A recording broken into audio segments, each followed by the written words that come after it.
Hallo und herzlich willkommen bei Places for You. In diesem Jahr präsentieren wir euch die Heidelberger Highlights. Ich bin Sophia und heute zeige ich euch eines der beliebtesten Ausflugsziele, nicht nur in Heidelberg, sondern in der gesamten Rhein-Neckar-Region.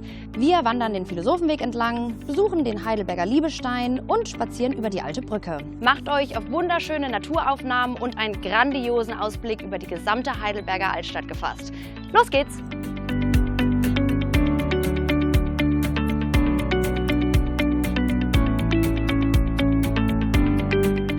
Da wir während unserer Dreharbeiten mit anderen Menschen in Kontakt kommen, möchten wir natürlich kein Risiko eingehen und haben daher nicht nur mich testen lassen, sondern alle an diesem Video beteiligten Personen.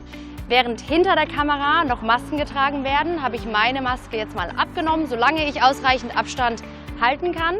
Wer einen solchen Schnelltest machen möchte, kann diesen ganz einfach in jeder Apotheke oder im Drogeriemarkt kaufen. Zudem bietet Heidelberg zahlreiche Möglichkeiten, einen Schnelltest von Fachpersonal durchführen zu lassen, unter anderem auf dem Schiff Alt-Heidelberg der Weißen Flotte, direkt am Schiffsanleger gegenüber der Stadthalle.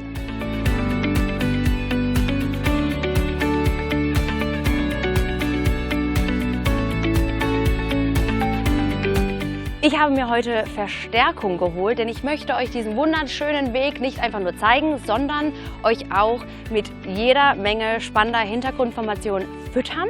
Daher kommt heute zu mir Jessica Lenz, Gästeführerin in Heidelberg. Und Jessica, wo stehen wir denn hier? Ist ja jetzt eine Villa, aber nicht unbedingt typisch für Heidelberg. Nein, das ist das Café oder war das Café Philosophenhöhe und war so Anfang des 20. Jahrhunderts extrem beliebt. Da sind die Wochenendausflügler hergekommen, haben da auf der Terrasse Kaffee getrunken, haben den Ausblick genossen. Wo ist denn jetzt unser nächster Stopp oder unser erster Stopp auf dem Philosophenweg? Ich würde vorschlagen, wir laufen jetzt durch bis zum Philosophengarten. Okay. Dann zeige ich dir die tollen Pflanzen, die dort wachsen. Okay, sehr gerne. Los geht's. Okay.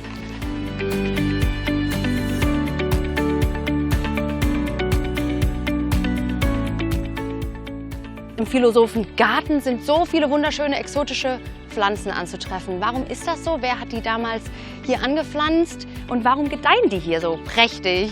Also gedeihen tun sie deswegen so prächtig, weil Heidelberg sowieso schon ein warmer Ort ist, aber am Philosophenweg ist es noch mal 1,5 Grad wärmer. Also angelegt wurde der Garten Mitte des 19. Jahrhunderts. Vorher war das ein Weinwirtschaftsweg und wo die Bauern wirklich nur hochgegangen sind, um Wein zu ernten. Und der Wein wurde dann aber nicht mehr angebaut und dann hat man gesagt, dann macht man eine schöne Anlage draus und hat ihn dann eben Philosophenweg genannt.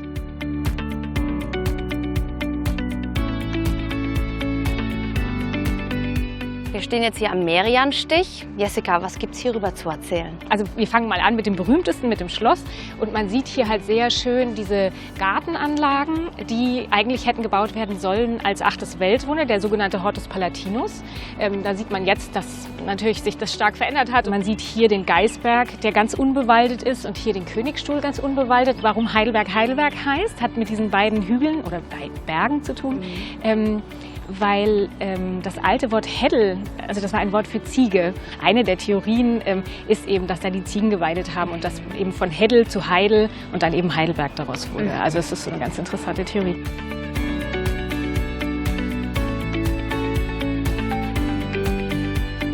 Wir stehen jetzt hier an einem weiteren Aufgang zum Philosophenweg, nämlich dem Schlangenweg, der da so heißt, weil... Also nicht, weil es hier gefährliche Schlangen gibt, auch wenn der Name das vielleicht suggeriert, sondern weil er so schlangenförmig angelegt ist und war eigentlich, bevor er befestigt wurde, ein ganz normaler Weg, der eben hochführte in diese Weinberge, die es da früher gab, und wurde dann aber mit dem Bau der alten Brücke, also Ende des 18. Jahrhunderts herum, befestigt. So, dann geht's weiter jetzt zum Liebestein, und was es damit auf sich hat, das erklärst du mir auch gleich. Das mache ich. Okay.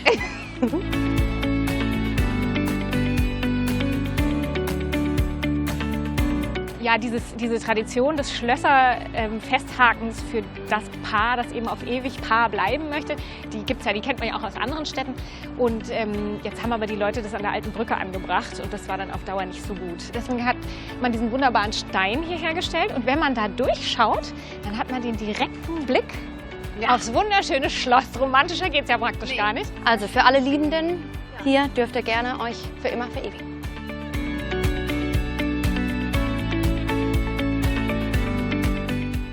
Wir stehen mitten auf der alten Brücke und abgesehen von der wunderschönen Aussicht, natürlich aufs Heidelberger Schloss, was gibt es noch zu berichten?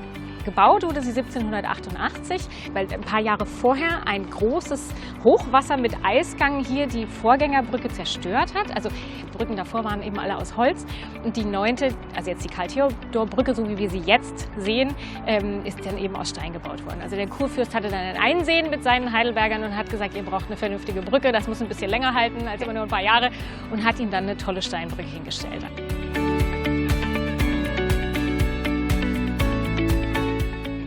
So, wir sind am Ende der alten Brücke angekommen und auch fast am Ende unserer wunderschönen Ausflugstour heute. Aber einen Stopp haben wir noch eingelegt, und zwar hier beim Brückenaffen. Ja, das ist ein ganz wichtiger Stopp, den man hier machen muss, denn wir wünschen uns ja, dass die Leute wiederkommen nach Heidelberg. Und um das sozusagen zu erreichen, streichelt man doch bitte die Finger dieses Affen. Und wenn man auch noch Interesse hat an etwas Reichtum, darf auch Kinderreichtum sein, dann streichelt man am besten noch die Mäuse. Und genau, und dann sieht man noch diesen Spiegel hier, der ist ganz wichtig für den Affen. Das ist so ein bisschen der Aufruf zur Bescheidenheit, einfach zu sagen, wir sind alle gleich und keiner erhebe sich über den anderen sozusagen. Jessica, vielen Dank für den wunderschönen heutigen Tag und dass du all dein Wissen heute mit uns geteilt hast. Sehr gerne. Und euch vielen Dank fürs Zuschauen heute. Wenn euch die Folge gefallen hat, dann lasst doch gerne mal ein Like da. Auch gerne liken auf Instagram, Facebook und all unseren Kanälen von Heidelberg for You. Eine nächste Folge von Places for You gibt es auch ganz bald wieder zu sehen. Ich würde mich freuen, wenn ihr wieder einschaltet. Bis dahin, macht's gut. Tschüss.